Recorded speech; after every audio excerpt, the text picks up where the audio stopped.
Na altura, penso que iam todos os meninos, até a antiga quarta classe, depois é que já havia uma seleção. Simples, independentes uns dos outros. A escola era igual.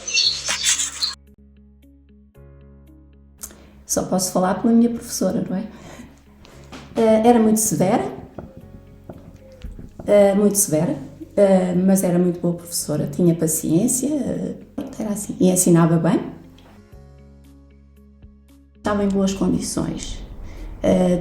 Claro que não havia quem limpasse a escola, tinham que ser os pais dos alunos, que se iam revezando, as mães neste caso, que se iam revezando, mas estava, sim.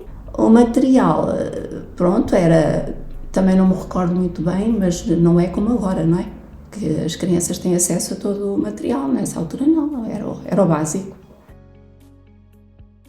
Na altura, o atual primeiro ciclo, que era a escola primária, na altura, não é? Normalmente, no meu caso, eram os 4 anos, portanto, as 4 classes. Primeiro, segundo, terceiro e quarto. E uma professora, portanto, muitos alunos, turmas com 30 alunos. Portanto, tinha que ser uma organização quase perfeita, mas as crianças respeitavam muito a professora, neste caso eu também, não é? E as coisas corriam mais ou menos, pronto. Com algum medo à mistura, porque tínhamos medo de apanhar umas reguadas de vez em quando, mas corria bem. Rezávamos de pé e pronto, era assim. Já não me recordo se era o Pai Nosso, se era a Ave Maria, mas rezávamos todos os dias.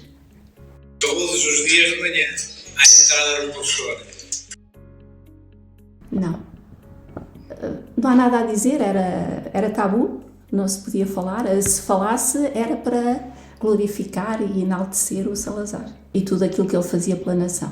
Naquela altura, a maior parte das pessoas achavam que estava tudo certo, porque estávamos de olhos fechados, não é? Não percebíamos o que é que se passava lá fora, não tínhamos conhecimento do que se passava noutros países, por aquilo que me lembro que eu era uma criança na altura, não é? Muita pobreza. Eu vivi numa aldeia próximo de um sítio que não era uma cidade, mas era um pouco mais desenvolvido, mas de uma forma geral as pessoas viviam muito mal. Crianças que iam para a escola com sandálias no inverno, roupas pouco quentes, num sítio muito frio, perto da Serra da Estrela, relativamente perto. Lembro-me também que muitos deles não levavam lanche, também não havia o leite que há agora, os pacotinhos de leite também não havia nas escolas. Pronto, assim, de uma maneira geral, vivia-se muito o mínimo necessário. As pessoas trabalhavam sobretudo no campo e no pequeno comércio, era assim. Os que tinham papel. Aí já as coisas eram diferentes, porque os pais, o ensino não era obrigatório, era facultativo. E então os pais tinham que pagar tudo, portanto teria que ser quem tivesse algumas posses. Lembro, tinha 20 anos na altura, lembro-me do 25 de Abril.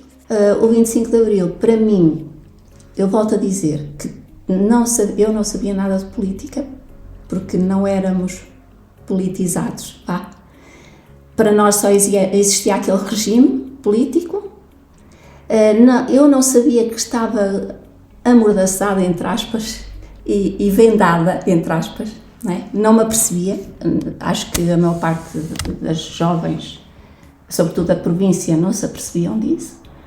E pronto, o que aconteceu é que na altura a pessoa que viria a ser meu marido, andava a estudar em Coimbra e já tinha uma visão das coisas diferente. E noto que naquela altura houve uma alegria esfuziante por tudo quanto era sítio, sobretudo em Coimbra, nas cidades grandes.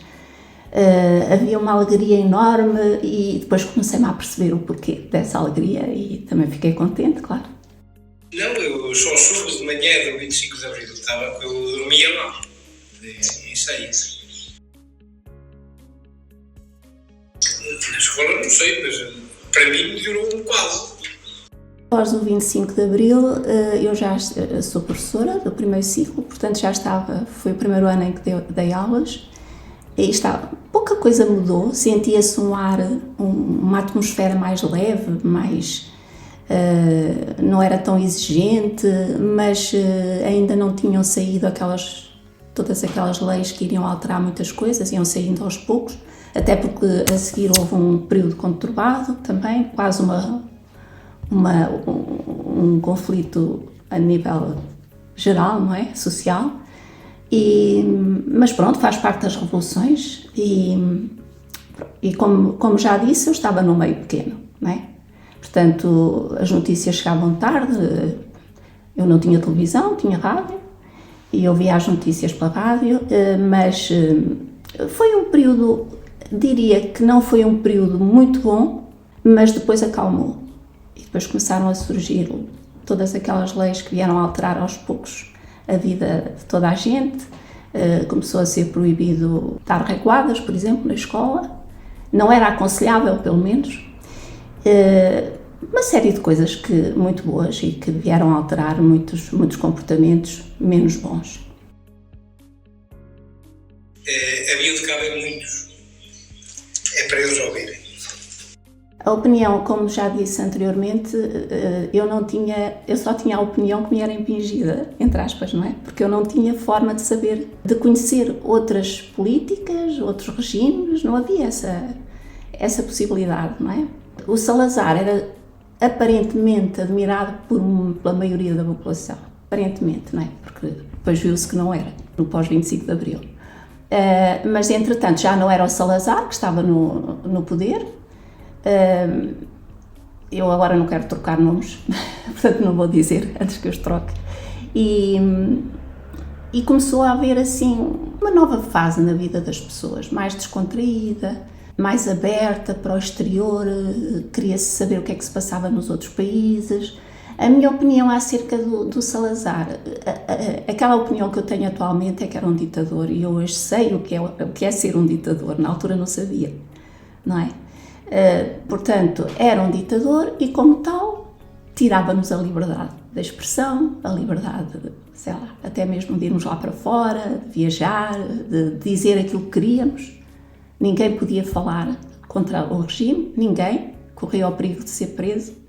Eu recordo-me que o meu marido dizia que antes do 25 de Abril, não se podiam reunir mais do que 3 pessoas na rua. Aparecia logo a polícia para dispersar, já era uma multidão. Portanto, isto diz um pouco do que é que se viveu na altura.